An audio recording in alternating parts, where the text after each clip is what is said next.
Ambala cantt के नागरिक अस्पताल में अब एयरपोर्ट की तर्ज पर मशीनों से फर्श की सफाई की जाएगी। अस्पताल में 2 नई मशीनें आ गई हैं और इनसे आज से ही सफाई व्यवस्था शुरू कर दी गई है। नागरिक अस्पताल की पीएमओ डॉक्टर पूजा ने इन मशीनों के आने से अस्पताल की सफाई व्यवस्था में सुधार आने की बात कही है। ये कदम कुछ दिन पहले कैबिनेट मंत्री अनिल विज के अस्पताल निरीक्षण के बाद आया है, जहां उन्होंने अनियमितताओं को लेकर डॉक्टरों को फटकार लगाई थी। अनिल विज ने इन मशीनों के आने को बहुत ही खूबसूरत पल बताया। उन्होंने कहा कि अब सिविल अस्पताल में ऑटोमेटिक फ्लोर क्लीनिंग मशीनों से सफाई की जाएगी और उन्होंने स्टाफ को दिन में 2 से 3 बार फर्श की सफाई करने के लिए कहा है। इसके अतिरिक्त ऑपरेशन थिएटर में खून आदि की सफाई के लिए भी जल्द ही एक नई मशीन आने वाली है, जिसके लिए स्वास्थ्य मंत्री से बात हो चुकी है। अनिल विज ने बताया कि उनके स्वास्थ्य मंत्री बनने के समय अस्पताल की हालत काफी खराब थी, जहां ओपीडी सिर्फ 300 थी, जो अब बढ़कर 3000 हो गई है। उन्होंने ये भी बताया कि अस्पताल की लैब में रोजाना 1500 टेस्ट हो रहे हैं और उन्होंने लैब को अपग्रेड करने के लिए स्वास्थ्य मंत्री को एक पत्र भी लिखा है। ये तो बहुत ही खूबसूरत बात है कि सिविल अस्पताल में अब इलेक्ट्रिक स्क्रब मशीनों के साथ पोछे लगाए जाएगा और मैंने उनको ये कहा है कि आप फिक्स करो दिन में 3 या 4 बार वो जो पोछे हैं वो लगने चाहिए। और इसी प्रकार से ऑपरेशन थिएटर में जो ऑपरेशन करते हुए कोई खून नीचे गिर जाता है, उसके लिए भी नई मशीन लाई जा रही है। आज जहाँ कल में आ जाएगी। हमारा ही जो लेबोरेटरी है सिविल अस्पताल की, ये तो आप जानते ही होंगे कि जब मैं स्वास्थ्य मंत्री बना था तो उस वक़्त सिविल अस्पताल की हालत क्या थी। उस वक़्त ओपीडी 300 से कम थी, आज वो बढ़कर 3000 से ज़्यादा हो गई है। और टेस्ट भी बढ़े हैं।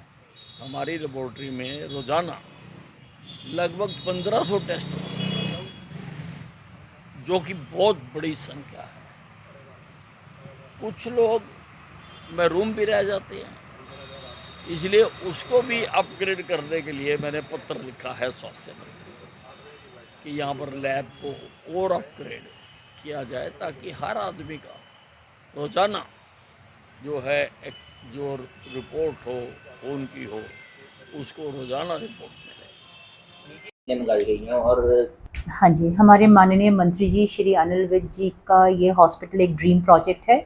इस हॉस्पिटल को साफ रखना, इसको अच्छी तरह से चलाना हमारा एक ड्रीम प्रोजेक्ट है। इसलिए इसकी सफाई के लिए उनके मार्गदर्शन के अनुसार 2 ऑटोमेटिक फ्लो क्लीनिंग स्क्रबर खरीदे गए हैं। इनके द्वारा सफाई हमने शुरू करवा दी है। अपने एम्प्लॉयज़ को इसको चलाने के लिए ट्रेनिंग दे दी गई है। इस मशीन से हमने ये पाया है कि सफाई और भी दुरुस्त हो रही है और सफाई ज़्यादा अच्छी होने से हॉस्पिटल में इन्फेक्शन कंट्रोल हो जाती है। और हमने ये भी देखा कि फ्लोज़ बहुत अच्छी तरह से चमक रहे हैं। आसपास जो कीटाणु या कोई भी हो तो वो भी इस मशीन के द्वारा साफ़ हो रहे हैं। और हमारे हर फ्लोर पे ये मशीन हर दिन चलाई जाएगी। इसके लिए हमने एक रोस्टर बना लिया है और हमने ये आगे भी हम चाहेंगे कि और भी प्रयत्न करें कि हॉस्पिटल साफ़ रहे और स्वच्छ रहे, ताकि मरीज़ों को कोई तकलीफ़ ना आए और स्वस्थ होकर जल्दी अपने घर जाएं। हाँ जी, व्यवस्था है, यहाँ हर किस्म की मशीन्स हैं, उनको हम रेगुलर चेक कर रहे हैं कि वो वर्किंग ऑर्डर में रहें। यहाँ पे मरीज़ों के लिए लिफ्ट्स लगवा दी गई हैं, लगी हुई हैं, जिनसे बुज़ुर्ग मरीज़ उसका लाभ उठा सकते हैं। साथ में हमारे पास फ़िज़ियोथेरेपी की मशीन्स हैं, जो कि पेशेंट्स आते हैं अपनी फ़िज़ियोथेरेपी कराते हैं। दवाइयों के अलावा एलोपैथिक दवाइयों के अलावा हमारे पास आयुर्वेदिक सेक्शन है, यूनानी सेक्शन है और मरीज़ वहाँ भी आते हैं, उसका भी लाभ उठाते हैं। हर स्पेशलिटी के डॉक्टर मंत्री जी के प्रयासों की वजह से यहाँ पे हैं। सुपर स्पेशलिस्ट डॉक्टर्स आते हैं हमारे पास, यूरोलॉजिस्ट आते हैं, स्किन स्पेशलिस्ट हैं हमारे पास, गैस्ट्रेंट्रोलॉजिस्ट हैं, ऑन्को सर्जन्स हैं।